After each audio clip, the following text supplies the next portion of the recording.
Today I fucked up by missing an interview at Google and not realizing it until a year later. Years ago I set up some Google alerts for some random things I was interested in at the time. I started getting a lot of alerts, so I created a folder in my inbox where emails from Google would get automatically routed. After a few months I lost interest in those alerts and stopped checking the folder. Couple years later I applied for a job at Google. I never heard back and just forgot about it, figuring they weren't interested. So about a year later I decided to clean up my email folders and inbox. I found an oddly titled email in the alerts folder that didn't match the usual alert format, so I read it. It was from Google asking me what day I might be available to come in for an interview. This was back when Google was growing like mad and I would have gotten stock options. FML. Too long didn't read. I missed an opportunity to work for Google because I thought I was being clever years earlier.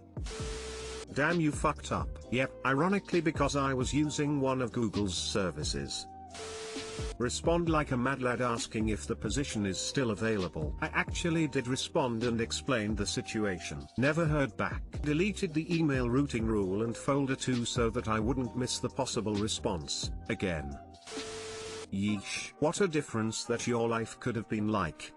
Google interviews are no joke. I consider myself a pretty damn good engineer, and I flunked like literally the very first out of 7 interviews to get the job. I heard something like if they interview 100 people, they will reject 99 of them. There's entire industries set up around studying for Google interviews for months.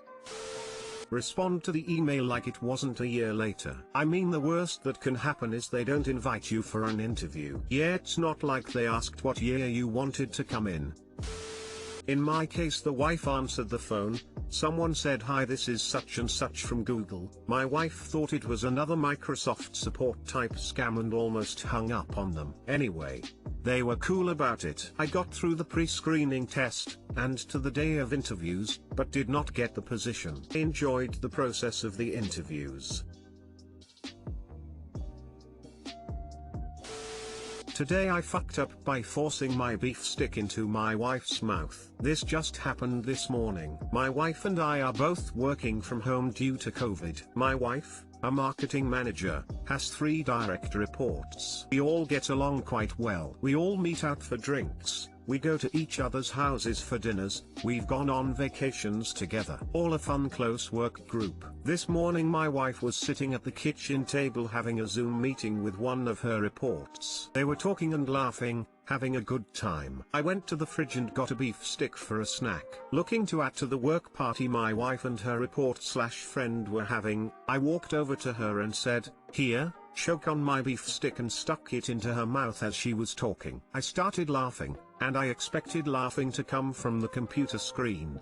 But there was no laughing. My wife angrily grabbed my arm and threw it away from her face. She then turned to me and gave me a horrible evil stare. I looked over at the screen to see what her friend was doing, and it wasn't her friend. Wasn't even anyone I knew.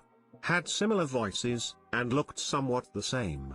But definitely not her. Too long didn't read, made a sexually charged joke about a beef stick and stuck it in my wife's mouth in front of her work friend, but it wasn't her work friend.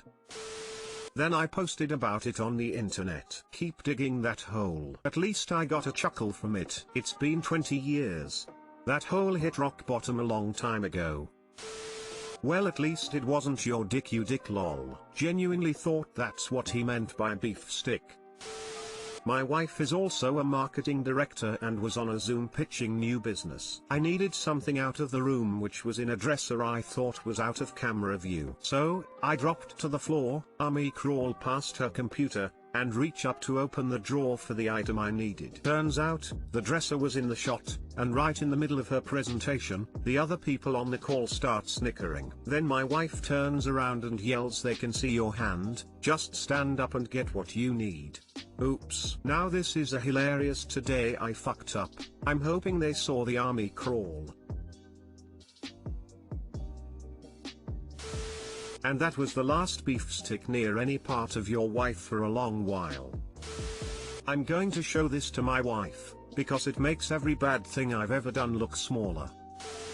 Today I fucked up by flashing the sweep for 30 minutes straight. Posted as a comment in another sub, but just came across this sub and it seemed to fit. A few months ago, I, overweight middle-aged female, had the sweep out to do my chimney. Since we were social distancing, I sat on the edge of the sofa at the other end of the room. You know, the way you do, legs apart, elbows on your knees, making awkward conversation through masks and over the noise of big vacuums. He wasn't much of a talker and I was a bit miffed with the whole experience. TBH. Felt that he was very rushed, didn't do a good job, just wanted to get out. New fella, youngster. Made a note to give him a bad review on Google. Then, when I was going to bed that night, I discovered a massive split in my pants at the crotch. And no, I wasn't wearing knickers at the time. Let's just say that he got a stellar review on Google for professionalism under extremely difficult circumstances. Too long didn't read, wondered why sweep was rushed. Turns out pants split and he spent 30 minutes avoiding eye contact with a middle-aged vagina.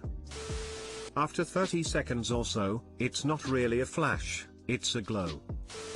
Had a sweep out to do my chimney, but instead he just cleaned the ash out of my fireplace vent and left. So would you say he was a hard worker? More than likely, though he sounded like he may have been a bit stiff on the job that day. Your problem was flashing your vagina. The boy specializes in ash holes. Oh man, I'm not a native speaker. The first 2 paragraphs made me think sweep my chimney was code for phone sex rofle, mostly because of the second paragraph.